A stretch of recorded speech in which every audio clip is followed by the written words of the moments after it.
श्रीरुद्राय नमः।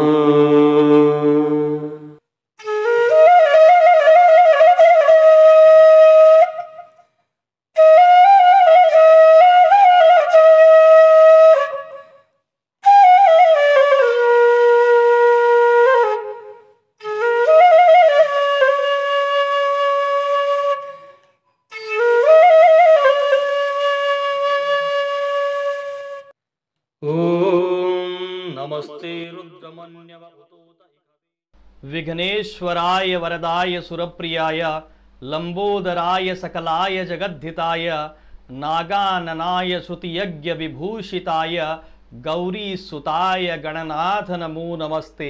श्री रुद्राय नमः। रुद्र ज्योतिष वास्तु अनुसंधान संस्थान के यूट्यूब चैनल श्री रुद्रवाणी में मैं आचार्य विकास मिश्र पुनः आप समस्त दर्शकों का हार्दिक स्वागत करता हूं, अभिनंदन करता हूं।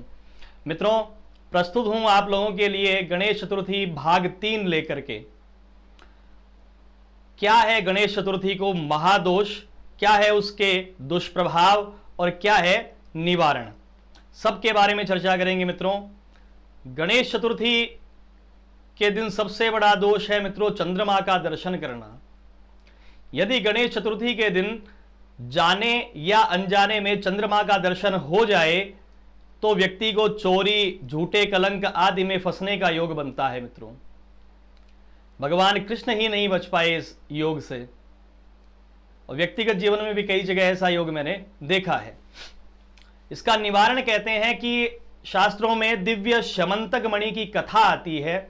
उस कथा को यदि व्यक्ति श्रवण कर लेता है तो गणेश चतुर्थी के दिन लगने वाले चंद्र दर्शन के दोष से व्यक्ति मुक्त हो जाता है। मित्रों, तो अब चंद्रमा को दोष कैसा है, किसने यह दोष चंद्रमा को लगाया, किसने श्राप दिया, क्या इसकी कथा है, उसको श्रवण अपन करेंगे। उससे पहले दिव्य शमंतक मणि कथा का श्रवण करते हैं, जिस कथा के श्रवण से व्यक्ति को लगने वाला चंद्र दर्शन का दोष समाप्त हो जाता है और व्यक्ति किसी भी झूठे कलंक, चोरी आदि के आरोप में नहीं फंसता। मित्रों, एक बार द्वारिकापुरी में रहने वाले सत्राजित यादव नाम के व्यक्ति ने भगवान सूर्य नारायण की कड़ी आराधना की। मित्रों, आराधना से प्रसन्न होकर भगवान सूर्य नारायण ने उनको दर्शन दिए और अति प्रसन्न होकर के अपने गले में धारण की हुई दिव्य शमंतक मणि को उतार करके और सत्राजित को दे दिया प्रसन्न होकर के। यह शमंतक मणि मित्रों, इसकी सबसे बड़ी खास बात क्या थी कि यह 8 भार सोना नियमित देती थी। अब इतना स्वर्ण हो जाए तो देश कहां से कहां पहुंच जाए। 8 भार सोना देने वाली दिव्य शमंतक मणि को सत्राजित पाकर के बड़ा ही प्रसन्न हुआ। प्रसन्न होकर के एक दिन उसको धारण करके सामाजिक कार्यवश वे सभा में जाते हैं और वहां पर भगवान कृष्ण भी आए हुए होते हैं। तो भगवान कृष्ण सत्राजित को कहते हैं कि सत्राजित, आप इस दिव्य मणि को हमारे राजकोष में जमा करवा दें, इससे प्रजा का कल्याण होगा, प्रजा के कल्याण में धन आदि को जुटाया जा सकेगा, बदले में जितना भी आप चाहे धन आदि हमारे कोष से ले जा सकते हैं इस मणि को दे करके। तो सत्राजित मना कर देते हैं कि नहीं, मुझे नहीं देनी। तो भगवान कृष्ण कहते हैं ठीक है, जैसी आपकी मर्जी। कुछ दिनों पश्चात सत्राजित का भाई प्रसेनजित उस मणि को पहन करके वन में शिकार के लिए चला जाता है, और शिकार के लिए जब जाता है तो वहां पर एक सिंह से शिकार करते समय उसका युद्ध हो जाता है। सिंह प्रसेनजित को मार करके मणि छीन लेता है, और जैसे ही जंगल में जाता है वहां उनको सिंह को जामवंत जी मिल जाते हैं। जामवंत जी कौन है, इसके बारे में कुछ व्यक्ति जानते होंगे, कुछ नहीं भी जानते होंगे। रामायण के रामचरितमानस के एक अहम पात्र हैं जामवंत जी, जिन्होंने हनुमान जी को उनका बल याद दिलवाया और इस युद्ध में बहुत ही अपनी बुद्धि चातुर्य से भगवान श्री राम की सहायता करते रहे। तो जामवंत जी के विषय में भी चर्चा अपन करेंगे मित्रों। तो उससे पहले बात कर लेते हैं कि जामवंत जी सिंह और जामवंत जी का मिलना हो जाता है, और जामवंत जी सिंह को मार करके वह मणि सिंह से छीन लेते हैं और ले जा करके अपनी पुत्री जामवती को वह मणि खेलने के लिए दे देते हैं। वह बालिका होती है, उस मणि से खेलती रहती है। इधर कुछ दिनों पश्चात जब काफी समय बीत गया, कुछ दिन बीत गए और प्रसेनजित घर नहीं पहुंचता है तो सत्राजित को बड़ी चिंता होती है और सत्राजित अपने मन में सोच बैठते हैं कि हो न हो कृष्ण ने प्रसेनजित को मार करके शमंतक मणि को छीन लिया है। लग गया भगवान पर झूठा कलंक। और बिना किसी ठोस साक्ष्य के जुटाए, बिना किसी जानकारी के जुटाए वह इस समाचार को प्रसारित कर देता है कि कृष्ण ने प्रसेनजित को मार करके शमंतक मणि को छीन लिया है। भगवान कृष्ण को जैसे ही यह समाचार प्राप्त होता है, उनको दुख होता है लोक निंदा के कारण, तो भगवान कृष्ण अपने कुछ साथियों के साथ में प्रसेनजित को खोजने के लिए वन में निकल पड़ते हैं। कुछ दूर जाकर के देखते हैं तो प्रसेनजित का मृत शरीर पड़ा मिलता है, जहां पर प्रसेनजित मरा हुआ है, लेकिन मणि उसके पास नहीं है। तो जहां प्रसेनजित मरा हुआ है वहीं से एक सिंह के पैर के पदचिन्ह प्रारंभ होते हैं, शेर के पैरों के निशान वहां से जा रहे होते हैं। तो भगवान श्री कृष्ण अपने साथियों के साथ उस शेर के पैरों के निशान के पीछे पीछे जाते हुए कुछ दूर जाकर के देखते हैं कि सिंह तो मरा हुआ है, शेर मरा हुआ पड़ा है और वहां से किसी रीछ के पैर के निशान प्रारंभ हो रहे हैं। तो भगवान रीछ के पैर के पदचिन्हों के पीछे चलते चलते पहुंचते हैं जामवंत जी की गुफा में और जाकर के देखते हैं कि एक बालिका उस दिव्य शमंतक मणि को खिलौना बनाए हुए उससे खेल रही है। भगवान बड़े आश्चर्य में होते हैं कि इतनी दिव्य मणि और बच्चों के खेलने का खिलौना बन चुकी है। तो जैसे ही भगवान उस मणि को लेने के लिए तैयार होते हैं, इतने में जामवंत जी आ जाते हैं और जामवंत जी और भगवान में आपस में संवाद होता है। जामवंत जी कहते हैं कि यदि आप मुझे हरा सको युद्ध में तो आप ये मणि ले जा सकते हो, अन्यथा आपको ये मणि मैं नहीं ले जाने दूंगा। तो भगवान श्री कृष्ण और जामवंत जी के मध्य युद्ध छिड़ गया, युद्ध होता है दोनों में। 7 दिन बीत जाते हैं। 7 दिन पश्चात जो भगवान कृष्ण के साथी होते हैं, जो गुफा के बाहर बैठे होते हैं, वे सोचते हैं कि भगवान कृष्ण हो सकता है भाई भगवान कृष्ण को मरा हुआ मान करके, और वे द्वारिका लौट जाते हैं। तो जामवंत जी और भगवान कृष्ण में 21 दिनों तक मित्रों युद्ध चलता है। उस 21 दिनों के युद्ध में भी जामवंत जी भगवान श्री कृष्ण को पराजित नहीं कर पाते हैं। तो भगवान कृष्ण को जब वे पराजित नहीं कर पाते हैं तो जामवंत जी सोचते हैं कि कहीं ये भगवान श्री राम का कोई पुनर्अवतार तो नहीं, क्योंकि राम अवतार में जब जामवंत जी और राम साथ में थे तब जामवंत जी ने कहा रावण के मरने के बाद में, युद्ध के पश्चात, कि प्रभु इस युद्ध में मुझे मेरे बराबर का कोई वीर नहीं लगा, इसलिए मैं आपसे 2-2 हाथ करना चाहता हूं। अब भक्त और भगवान की लड़ाई, ये तो शास्त्र का उल्लंघन हो जाए, मर्यादा का उल्लंघन हो जाए, और भगवान श्री राम मर्यादा पुरुषोत्तम थे। तो उन्होंने कहा कि नहीं जामवंत जी, मैं आपकी यह इच्छा जरूर पूरी करूंगा जब मेरा द्वितीय अवतार होगा। तो जामवंत जी को जैसे ही वह संवाद ध्यान में आया, उन्होंने अपनी दिव्य दृष्टि से देखा तो भगवान श्री कृष्ण राम के रूप में उन्होंने दिखाई दिए। तो उन्होंने तुरंत साष्टांग प्रणाम किया प्रभु को, और साष्टांग प्रणाम करके कहा कि प्रभु श्री राम, मैं आपको पहचान नहीं पाया, मैं बहुत क्षमा प्रार्थी हूं आपसे, मुझे आप क्षमा करें। ये दिव्य शमंतक मणि आप लीजिए और मेरी पुत्री जामवती को अपनी पत्नी के रूप में स्वीकार करिए। तो जामवंत जी ने अपनी पुत्री जामवती का विवाह श्री कृष्ण से कर दिया और दहेज में वह शमंतक मणि, दिव्य शमंतक मणि भगवान श्री कृष्ण को दे दी। तब भगवान श्री कृष्ण ने वह शमंतक मणि ला करके सत्राजित को दी। तब सत्राजित को बड़ा पश्चाताप हुआ कि ये तो मैंने बहुत गलत कर दिया, किया अनजाने में, लेकिन किया बहुत गलत, मुझे पहले जानकारी जुटानी चाहिए थी।